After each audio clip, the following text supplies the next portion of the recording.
Ancora una truffa con il finto carabiniere, ma questa volta il bottino è davvero ingente. Vittima una facoltosa signora ottantenne che vive in una villa lungo il Terraglio a Mogliano. È da poco passata l'ora di pranzo quando la donna riceve la telefonata di un uomo che si qualifica come carabiniere in servizio al comando di Venezia. Dice di dover fare una verifica sui gioielli della signora dopo un consistente furto di preziosi verificatosi nel capoluogo lagunare. È talmente convincente da indurre l'anziana a tirar fuori tutti i suoi gioielli ed esporli su un telo sopra il tavolo.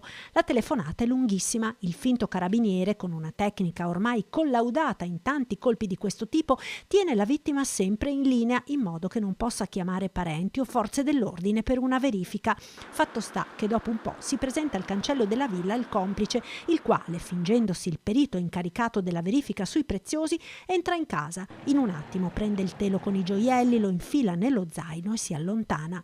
Il complice continua a tenere al telefono la vittima, rassicurandola ancora per quasi un'ora, evidentemente per dare all'altro truffatore il tempo di dileguarsi. Solo alle 17, quando alla villa arriva la collaboratrice domestica, emerge il raggiro. Vengono allertati i carabinieri, quelli veri, che ora conducono le indagini sulla truffa. L'ammontare del bottino è ancora in corso di quantificazione, ma comunque il valore dei gioielli è ingente. L'allerta su questo tipo di reato, con casi di truffa ormai quotidiani, è molto alta, eppure i malviventi continuano a mietere vittime. Il comune di Mogliano ha organizzato diversi incontri per informare i cittadini. Noi lo diciamo sempre quando facciamo le riunioni, sia con i carabinieri, che ringrazio per la grande collaborazione che stanno dando qui a Mogliano Veneto assieme alla polizia locale.